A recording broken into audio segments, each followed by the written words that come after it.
Hello, and welcome to a deep dive into the murky waters of government spending and corporate contracts. We're talking about the top 10 corporations so closely intertwined with the US government, they make the relationship between oil executives and lax environmental regulations look like a casual Tinder date. Today, we're strapping on our metaphorical waders and wading into the swamp of an impending audit by the Department of Government Efficiency. We're talking potentially billions, maybe even trillions of dollars in questionable payouts, opaque contracts, and enough potential fraud to make Bernie Madoff blush. So buckle up, grab your tinfoil hats, because we're about to answer the question, are these corporations just really good at playing the government contracting game? Or are we looking at the biggest, most expensive fish in the murky pond of American capitalism? Let's dive in. First up, we've got Lockheed Martin, a name synonymous with fighter jets, advanced weaponry, and raking in more government cash than a casino on a Saturday night. Now, I'm no defense expert, but I've seen enough movies to know that when it comes to military contracts, the price tag for a single bolt can mysteriously inflate to the cost of a small car. And Lockheed Martin, they're basically the Rolls-Royce dealership of military contractors. Need a new fighter jet that can travel at Mach 3 and make a mean souffle? Lockheed's got you covered. Want a drone that can deliver a pizza and take out a terrorist cell in one fell swoop? Lockheed's your guy. The point is, their contracts are enormous, and their relationship with the government is cozier than a pair of sweatpants you've had since college. This audit might reveal if those cozy ties have led to some, shall we say, creative accounting. We're talking potential overcharges, no bid contracts awarded like participation trophies, and enough suspicious spending to make your average taxpayer spontaneously combust. Next up, we've got Boeing, a company that used to evoke images of soaring through the clouds, of connecting continents and families. Now, well, let's just say their reputation has flown the coop, and not in a good way. Between the grounding of the 737 MAX and their cozy relationship with the Federal Aviation Administration, Boeing's recent history has been more turbulent than a budget airline flight through a hurricane. But here's the thing. Boeing isn't just building planes for you and me to nervously inch our way across the country in. They're also a major defense contractor, supplying the US government with everything from Apache helicopters to missile defense systems. And you know what that means? Yep, more government contracts. And with government contracts come those sweet, sweet taxpayer dollars. Billions of them, in fact. Now we turn our attention to Raytheon Technologies, a company that's as diversified as a trust fund kid's gap year itinerary. They dabble in everything from missile defense systems and radar technology to, and this is where it gets interesting, commercial aerospace and, wait for it, healthcare technology. Yes, you heard that right. The folks who brought you the Tomahawk missile also want to revolutionize the way you get your annual checkup.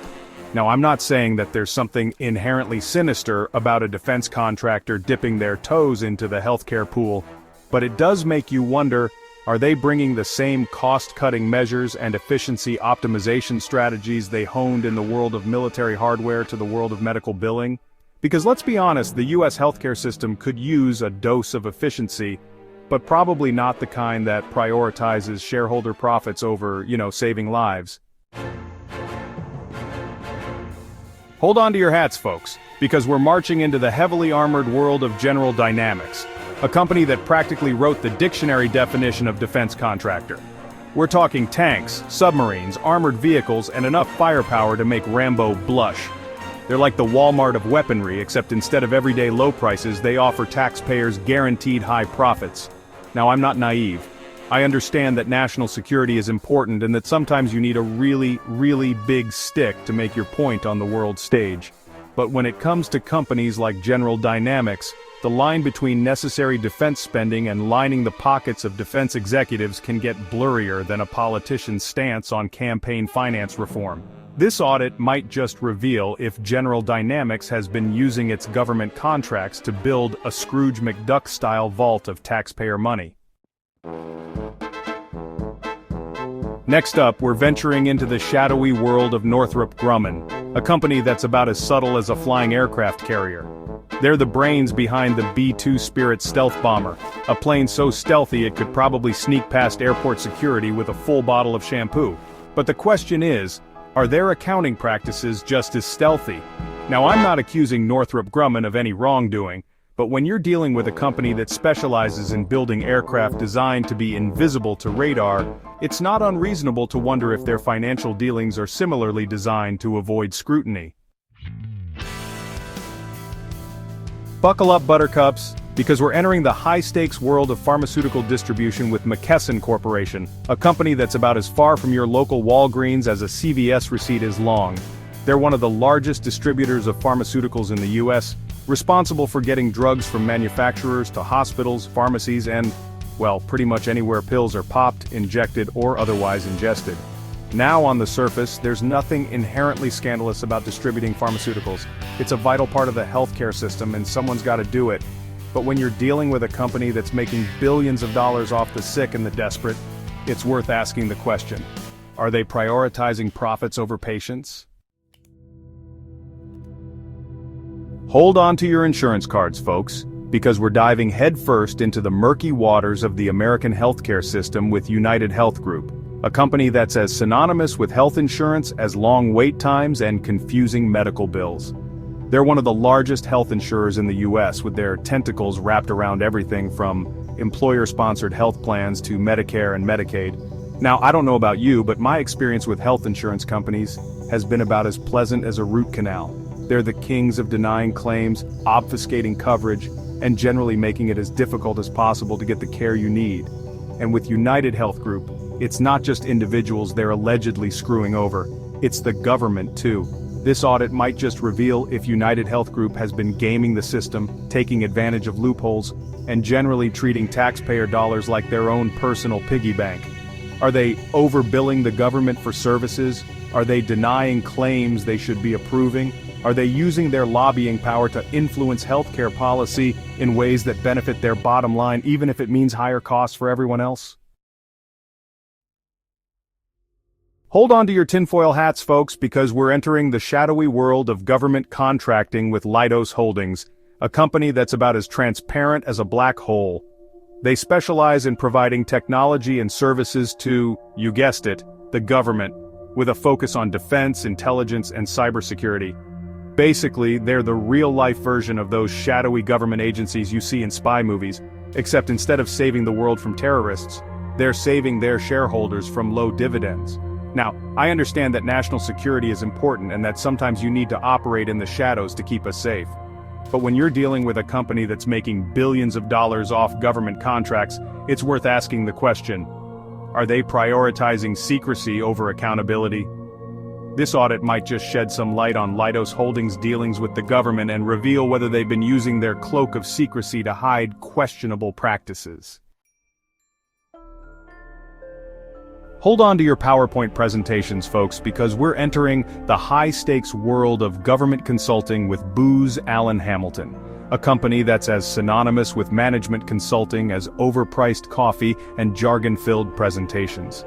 They're the go-to firm for government agencies looking for help with everything from strategy development to technology implementation, essentially acting as the outsourced brains of the federal government. But when you're dealing with a company making billions off government contracts, it's worth asking: are they providing valuable services or just overpriced advice? This audit might reveal if Booz Allen Hamilton has been billing the government for exorbitant fees and treating taxpayer dollars like their own expense account.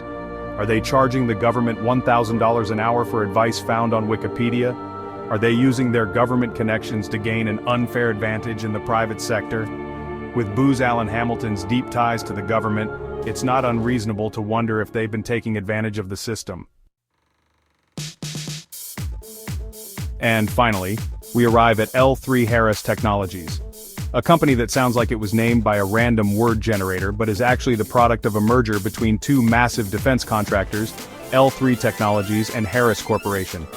They're involved in everything from electronic warfare and cyber defense to space exploration and air traffic control, basically anything that involves high-tech gadgets and lots of government money. Mergers in the defense industry are common, but not always on the up and up. Often, these mergers are about consolidating power and boosting profits. This audit might reveal if the L3 Harris merger has resulted in higher costs for the government, reduced competition, and backroom deals. Are they using their market power to jack up prices for the government? Are they stifling innovation by swallowing up smaller competitors? Are they using their lobbying might to influence government policy? It's not unreasonable to wonder if they've been playing fast and loose with the rules. Well, folks, there you have it. 10 corporations, trillions of dollars, and enough potential for corruption to make even the most cynical among us raise an eyebrow.